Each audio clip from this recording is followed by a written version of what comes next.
कसला सॉलिड आहे हा. निघिया तू, मी ह्याला ओळखते. हा समीर काका, ह्याच्यामुळेच मला प्रिन्सेसचा ड्रेस मिळाला. हो.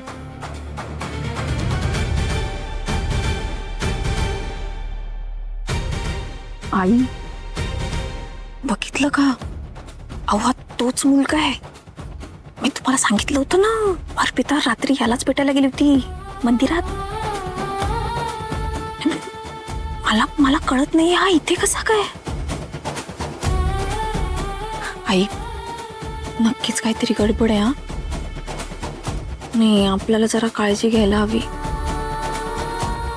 तर सोन्यासारखं विराज बरोबरचं लग्न मोडायचं. मी बरं मोडून दे हे लग्न. मी आहे ना, बरोबर बंदोबस्त करते. देवादिदेवा महादेवा, आमची चूक झाली, आम्हाला क्षमा कर. आमची चूक पोटात घे.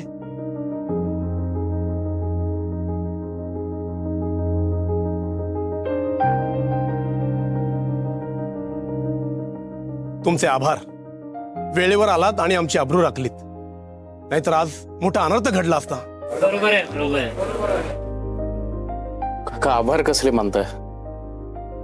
बाप्पाचीच इच्छा असेल कदाचित ही. अशी लीनता आणि भक्ती हवी. महादेव तुमचं कल्याण करेल. बरं झालं ऐकल्यानेच गजरा सापडला. बरोबर बसला का ग? Yes, looking very pretty. अगं तेव्हा पालखी अजून गेटवरच आहे. म्हणजे अगदी आपण बरोबर वेळेत आलो. But very Sameer? You sed Sameer असणार आहे इकडे. अगं असेल ना. चल लवकर, मला बघायचंय यावेळी पालखी व्हायचा मान नक्की मिळालाय कोणाला. तेच लोक पूजेला सुद्धा बसतात. चल चल लवकर चल.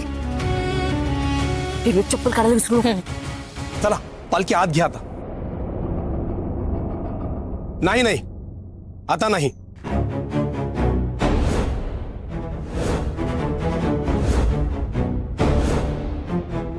ज्याच्या खांद्यावर पालखी आहे तोच ती पालखी घेऊन या वास्तूत प्रवेश करेल.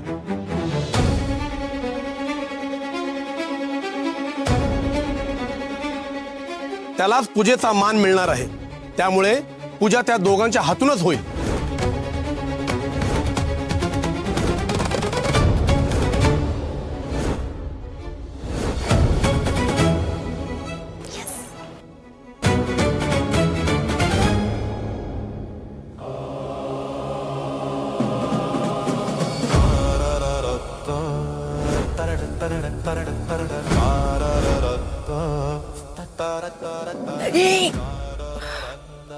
आता नको. देवाचा उत्सव आहे ना, आणि ही आपली चाळ पण नाहीये. उगाच तमाशा नको. एकदा पूजा झाली ना की बघू हिला. कोणी आपल्याला सपोर्ट पण नाही करणार.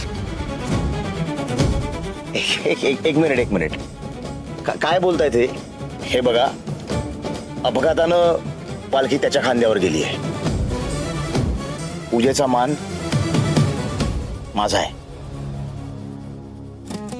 हे बघा, जगात महादेवाच्या इच्छेशिवाय पाणी हलत नाही. जो आपल्याला अपघात वाटतो ती महादेवाची इच्छा असू शकते. म्हणून तर पालखी यांच्या खांद्यावर आली. आणि महादेवाचीच इच्छा असेल ना की या दोघांनीच पूजा करावी. वा रे वा, असं कसं? आणि हा कोण मुलगा? हा आपल्या चाळीतला सुद्धा नाही. हा कसा हिच्याबरोबर पूजेला बसू शकतो? पूजेचा मान आपल्या चाळीला आहे ना. मग अहो कोणीतरी बोला ना. सगळे नुसते बघत काय बसलाय? वहिनी तुम्ही तरी बोला काहीतरी. सेक्रेटरी तुम्ही तरी काहीतरी बोला. एरवी दादागिरी करत असताना मग बोला. आपल्या चाळीचा मान आहे की नाही? मग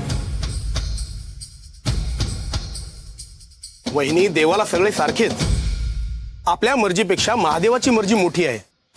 आणि जर ती सांभाळली जाणार नसेल तर पालखी या चाळीत थांबणारच नाही.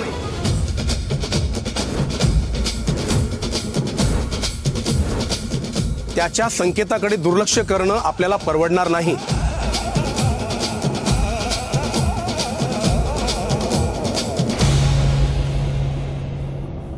नाही. अहो, महादेवाची इच्छा अंतिम. पालखी चाळीतच थांबायला हवी.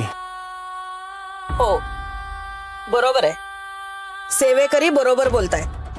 परमेश्वर आपल्याला संकेत देत असतो पण आपण ते ओळखतच नाही. आपल्याला आपलीच अक्कल मोठी वाटत राहते. ते संकेत समजून घेत नाही आपण.